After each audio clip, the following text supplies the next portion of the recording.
Good evening, ladies and gentlemen. Welcome to Topic UFO. Tonight we're going to be speaking with Mary Rodwell from ACERN, which is the Australian Close Encounter Resource Network. And they provide all sorts of different type of support mechanisms to contactees and abductees. So I think this ought to be one very interesting conversation. We will be getting with her in just a minute. We're going to take a quick break, 30 seconds. We'll be right back, so don't go away, and we'll speak to Mary Rodwell. Look at Johnny and Janie Black, watching and wishing they had a snack. Hello, what's this? Hang on to your chairs, our three friends, the honey bears. We heard you were wishing for something to eat. Something delicious, Something sweet.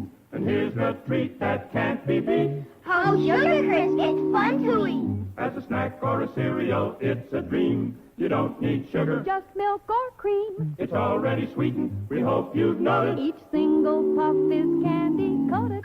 Sugar Crisp is fun to eat three ways: as a cereal with milk or cream, as a snack any time of day, or as candy right out of the box. Remember, As a cereal, it's dandy. For snacks, it's so handy. Or eat it like candy. Post Sugar Crisp. the red, white, and blue package with the three bears on it.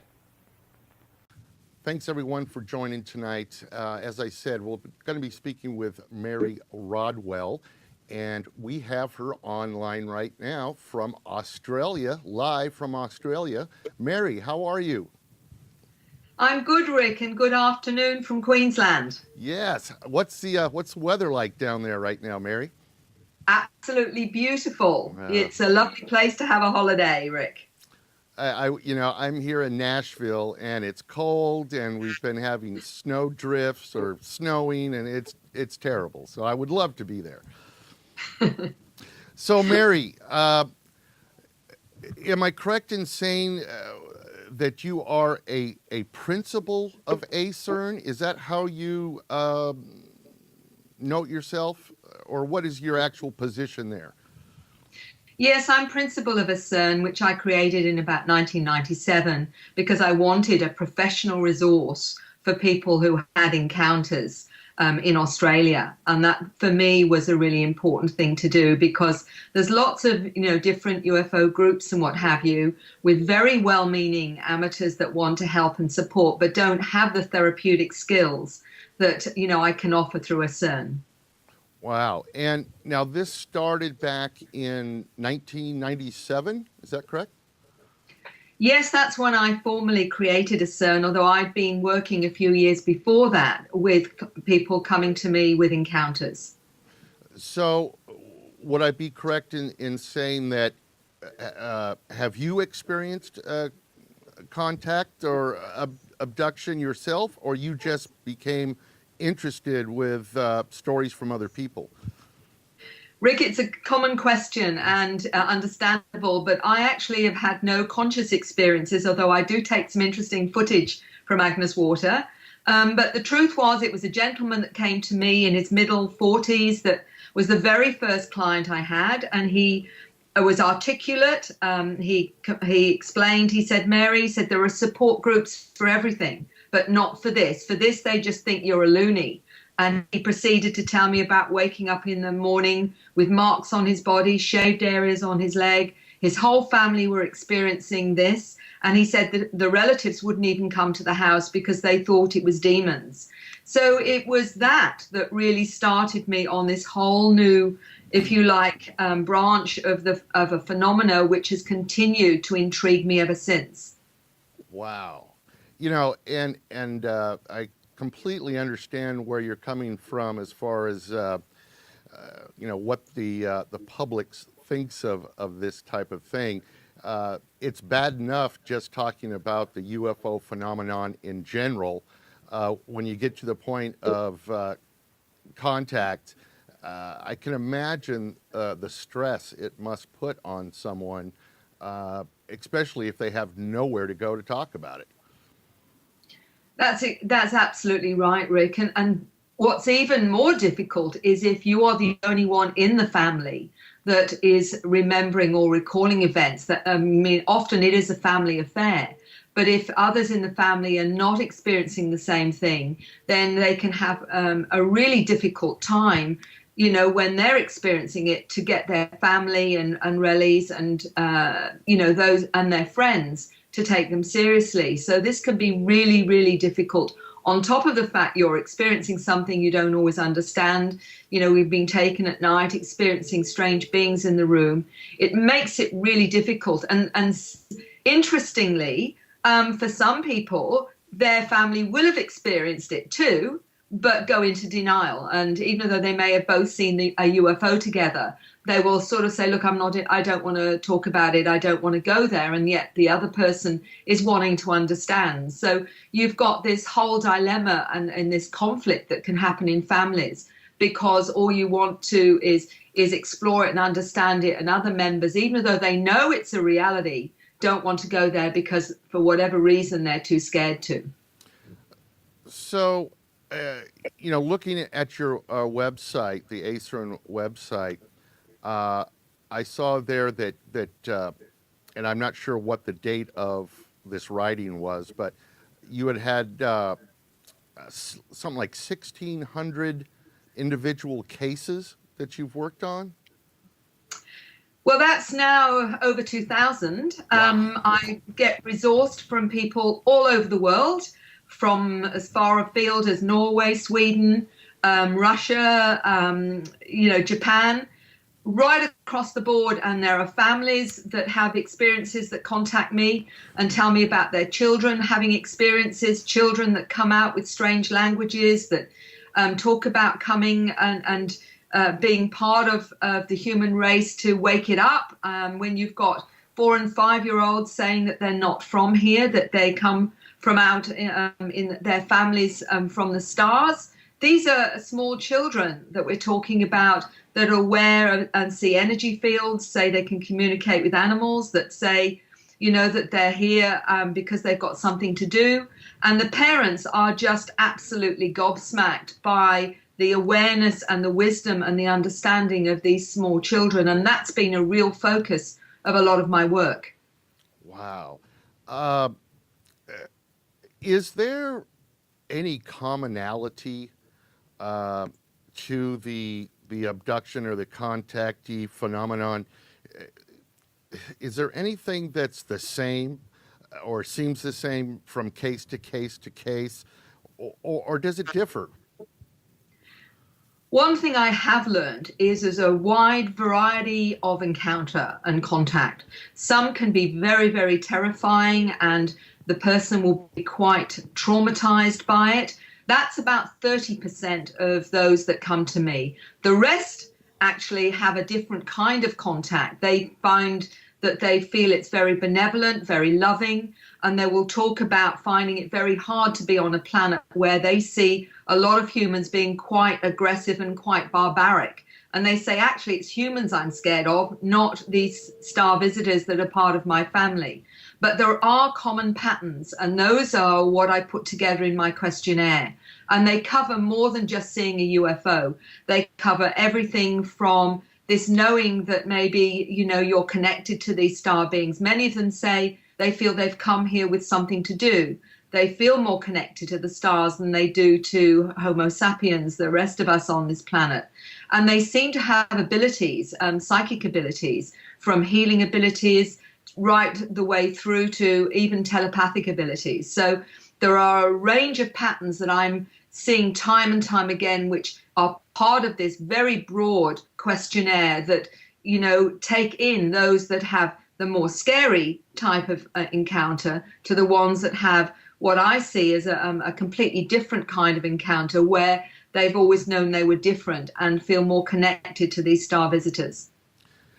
Do you sense that this phenomenon is growing?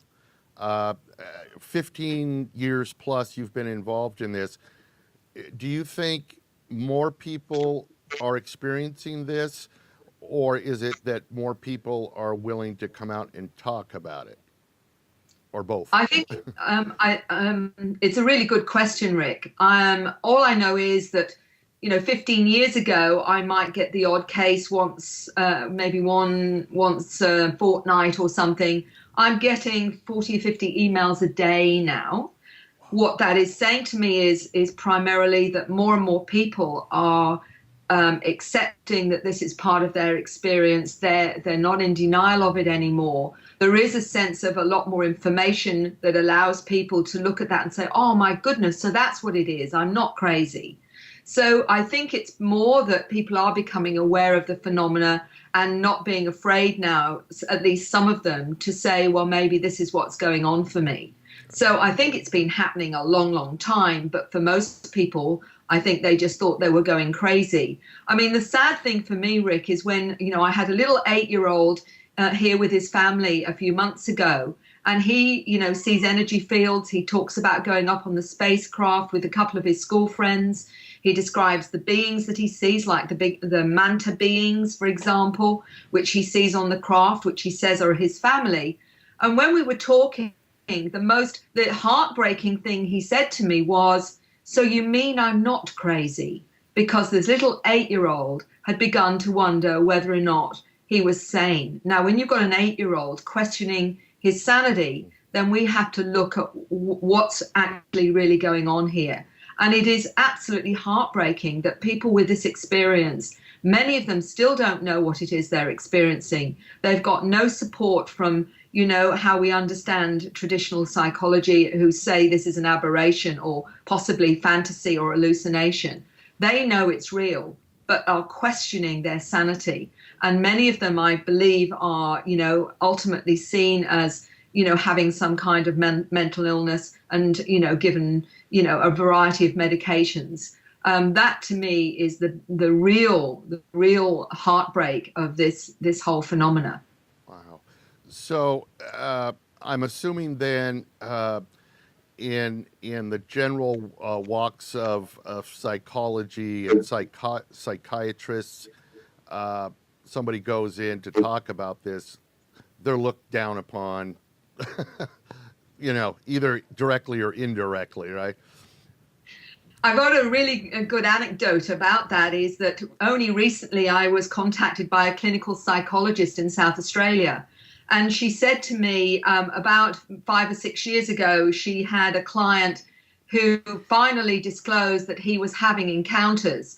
And she said she was coming from the traditional psychological model that was saying there must have been some kind of violence or abuse as a child, for example. But the ironical thing is she's now realized that she's had encounters. Her whole family is involved and her children, and saying to me, I feel absolutely terrible now because of what I said to that gentleman, because he never came back. And she told me later that she'd actually contacted him and apologized because, of the way she responded. But she said, this was what we were taught to respond to. And only recently, another clinical psychologist with experiences contacted me in Queensland saying, look, I want to support people with this experience because I've had so many of my own. And so I'm getting some professionals now to honor the fact that this is relevant to them, and them knowing, even with what they're taught from a traditional perspective, this is a reality and this is something that they want to now offer support with. So that's very, very heartening.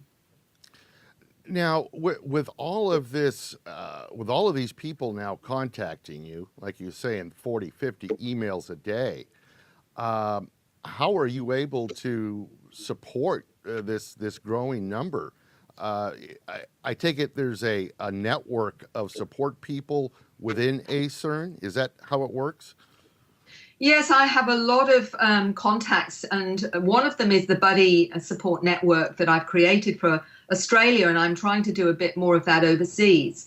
And that is people that have had encounters, that are in a good place with their experiences now, that say, look, I'm happy to take phone calls if someone just wants to talk about this and share a little bit. in different states. And so what I do is connect them to those, this kind of buddy support. But I'm also getting, as I say, a lot of professionals in other countries, from Holland, Sweden, quite a few in England, that have got the therapeutic skills, clinical hypnotherapists, professional counselors, clinical psychologists that are saying, look, I live in the Midlands or I live in Cornwall. Although I'm working in the more traditional way, I am very happy to offer support for those that contact you from the UK or whatever. So I'm doing my best to build up a resource and support network on a broader scale than just Australia as well, which is quite a task. But, there are others like me trying to do the same thing, thankfully. Yeah, I was going to say, this is like a full-time job plus, One question I'm interested in, here in the United States, we are seeing more and more television shows about UFOs. The History Channel here did a big thing on ancient aliens, and there just seems to be more and more on it. Is that true in Australia as well? Are you seeing a lot more discussion on TV? Absolutely. And what was really wonderful for me was just recently on breakfast television, they actually had Charles Hall, who was at Area 51, and he saw the extraterrestrial beings, and they actually did an interview on Sunrise here, allowed him 10 minutes of uninterrupted interview about his interactions with the tall whites and other beings at Area 51. Now, this is unheard of for, general television to actually have gone to the trouble to interview him in the States through Skype and have that on breakfast television here, because he's coming to speak in Australia in about a month's time. So there's a new openness to this that I'm seeing happen. And also, I've just participated in a documentary on reincarnation, where the documentary filmmaker is interested in the extraterrestrial aspect to the whole thing to do with the spiritual side of soul and reincarnation, which would never have happened a few years ago, where they would ever have seen this in a spiritual context at all. Amazing. I'm very happy to hear that. It sounds like it's a worldwide phenomenon, that this is getting easier and easier to talk about. With so many cases under your belt, so to say, have you come up with any summations as to what these entities are doing here, why they're contacting us?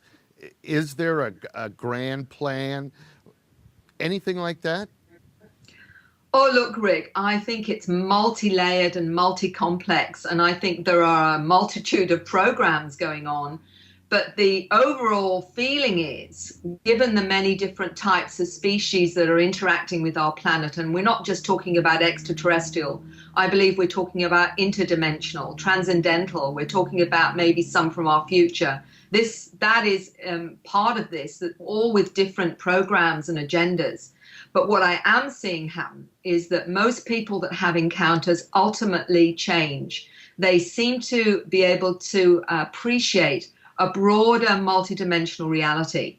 And from that, it changes people and changes them in a very positive way most of the time. They seem to lose interest in materialistic values. Many of them go into healing. They care more about the ecology. They seem to embrace a connectedness to everyone and everything in a way that, in a limited third dimensional way that we look at the world as separate, they seem to see it in a broader context. So ultimately what I'm seeing is what I believe to be a kind of evolutionary process that's happening as Homo sapiens wakes up to the greater reality, if you like. And, I call that, that we're heading for what I call the new human. Homo noeticus is a name which seems to fit what, star children, lots of the metaphysical fraternity call them indigos or crystal children or children of light, or all those names we're seeing this, and we're seeing these children with amazing awareness that I believe, are part of this whole program to finally stop us from being so primitive and to wake up so that we can join this galactic community, if you like. What's your thoughts? Here in the States, there's a big push, and I'm sure this is true all over, but there's a big push for quote unquote disclosure, for the governments to come out and to reveal what they actually know about all of this. Any thoughts on that subject, Mary? I think that it's definitely happening. I think we're being drip fed, to be honest. Right. I have to apologize to the noise if you can hear that outside. Somebody's decided to do a little bit of gardening, interestingly. So I'm going to just speak a bit louder. No, you're fine. You're fine. I hear you just fine. Okay. The disclosure is another aspect of this, and very important, because we know that the shadow governments, we know that the military corporate complex knows about all of the extraterrestrials. Some want us to know, some of them don't want us to know, but that is happening, and it's happening faster and faster. And Stephen Bassett, for example, there's going to be another Washington expose of whistleblowers, I think in April. Dr. Stephen Greer's new film Sirius is coming out, where he's giving more information on disclosure, including a little strange being that they believe may be non-human. We've got quite a lot of those giving tangible scientific evidence that we're being visited now. All of those, I think, are extremely important for mainstream, for the public, because you can have as many witnesses as you like describing what the beings are like and their experiences. I've got geneticists, I've got scientists that have had experiences, but you really need to hear it from the whistleblowers that have seen the craft, seen the beings, that have an understanding of what's been hidden from the public. Really, really important for them to see the tangibility from that perspective. Yes, I totally agree with you. Well, Mary, do you have anything coming up in your life? Do you have any speaking engagements or anything that you would like to get out over the airwaves of the internet? Or are you just buckled down working with clients? Well, I'm speaking at the Nexus International Conference on the Sunshine Coast in Queensland in June. But I'm also participating in a forum in Perth for a play called Alienation. Oh. And that's interesting because the playwright contacted me last year and wanted to do a play about people with encounters. And since that time, he's created this play that's going to be shown in the Perth Theatre Company. And I'm going to speak in a public forum prior to that to help people understand the reality. So that's really interesting. So we're bringing it more and more into mainstream in a way, with a film on reincarnation, for example, and a play on this experience. All of these things, I think, are showing how the public is being desensitized to this reality now. And it gives me a great deal of hope. Excellent. Well, Mary, thank you so much. I know you kind of delayed your lunch to do this interview, so I'm going to bid you a fond farewell. I hope we can stay connected. I'd really love to see how things progress, and I'm sure that people that see this, I'm sure that you'll probably get contacted at least once from this show. It's been an absolute pleasure, Rick, and any time that you want to do some more on this subject, I'm more than happy to speak with you. Thank you. Nice. Very nice. Mary, you just have a great day, and we'll talk to you soon. Thank you. Bye-bye. Bye-bye.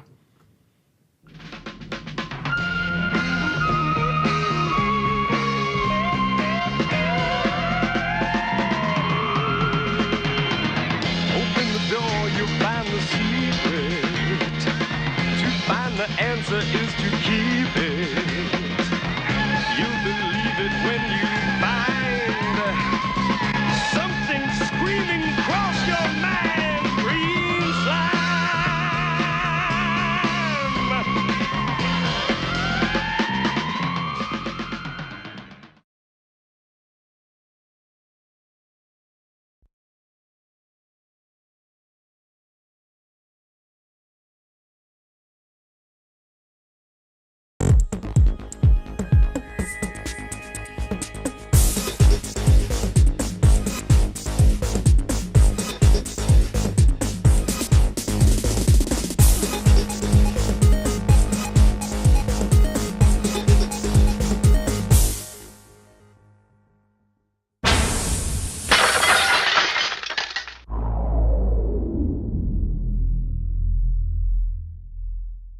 Good evening for online right now from Australia, live from Australia. Mary, how are you?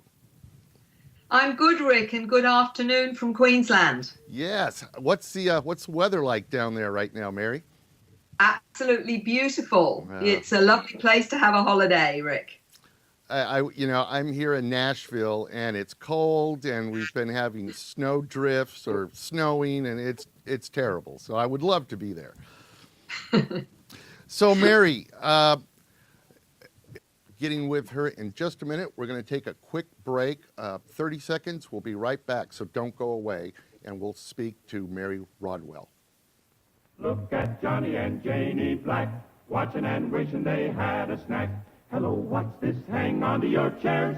Our three friends, the honey bears. We heard you were wishing for something to eat. Something delicious, Something sweet. and here's the treat that can't be beat. Oh, Sugar Crisp, it's fun to eat. As a snack or a cereal, it's a dream. You don't need sugar, Just milk or cream. it's already sweetened. We hope you've noticed. Each single puff is candy coated. Sugar Crisp is fun to eat three ways: as a cereal with milk or cream, as a snack any time of day, or as candy right out of the box. Remember, As a cereal, it's dandy. For snacks, it's so handy. Or eat it like candy. Post Sugar Crisp. the red, white, and blue package with the three bears on it. Thanks, everyone, for joining tonight. As I said, we're going to be speaking with Mary Rodwell, and we have, ladies and gentlemen, welcome to Topic UFO. Tonight, we're going to be speaking with Mary Rodwell from ACERN, which is the Australian Close Encounter Resource Network, and they provide all sorts of different type of support mechanisms to contactees and abductees. So I think this ought to be one very interesting conversation. We will be